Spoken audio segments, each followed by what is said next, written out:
Well, if you think you've got mortgage dramas, spare a thought for these couples. They bought units in an apartment block that's now condemned. And in the ultimate insult, they're still paying strata fees almost 4 years on. What's the last 4 years been like for you? Oh, it's been a nightmare. It's just a nightmare. These apartment owners are as broken as the faulty towers they used to live in. Financially, let alone emotionally, completely and utterly broken. Done over by a development disaster and failed by a state government. It's a government system, yet the government's basically hands off saying, you look after it. It's your problem, essentially. Paying for properties they can't even live in. I cannot believe that we won't be coming back and living here. And interest on a whopping multi-million-dollar loan they can't even use to fix their building. And we're desperate. We don't see a way out of this. June 2019. Residents of Sydney's Mascot Towers apartment block evacuated. The support structure has cracked. There's fears the building could collapse. The entire complex is now supported by massive props. The building's being condemned.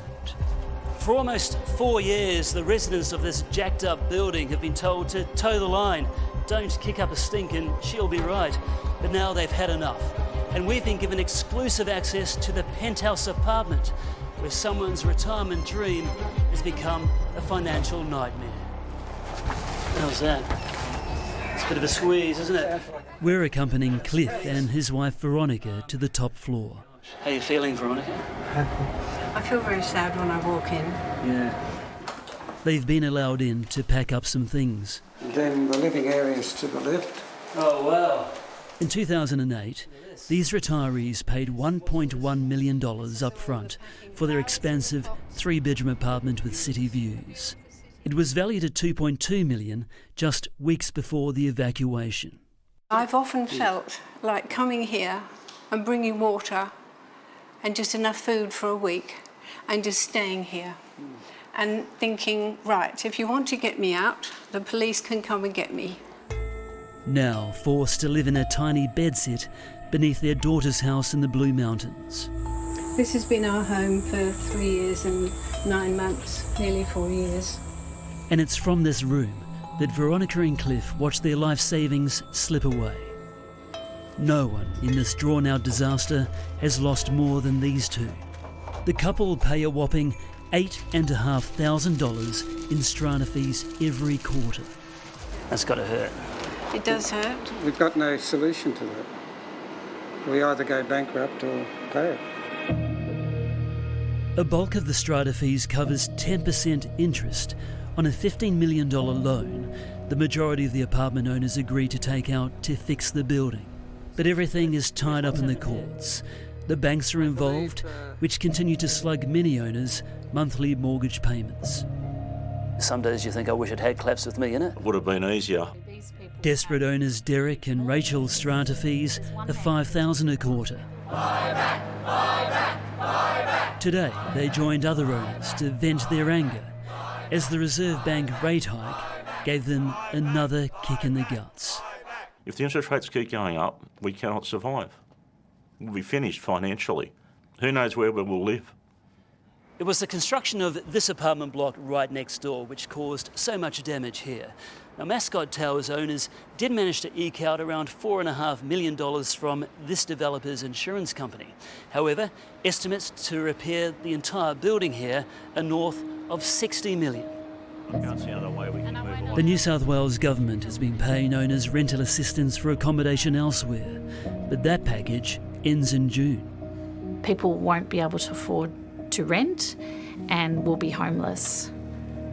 Yeah. Through no fault of their own. Through absolute no fault of their own, no. Last year, the New South Wales government collected more than $12 billion in stamp duty from land sales.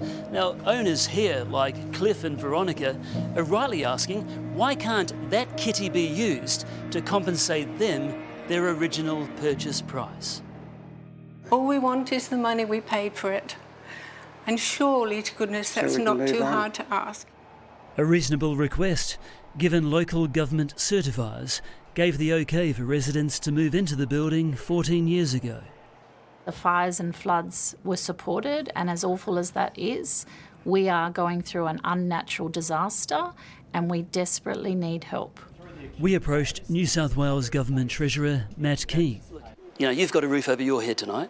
Why won't the government reimburse them the full purchase price for the units? The New South Wales Government has stood by people in the face of the worst droughts that we've ever seen, the worst bushfires, the worst health and economic shock, and we will use our financial position to ensure that we continue to stand by people when they need it. Somebody tell us what our answer is for the next 10 years, because we can't just live in one room for the next 10 years. With $16 million of taxpayer money already spent on rental assistance for Mascot victims, come on, just get this mess sorted, government. It's the least these people deserve.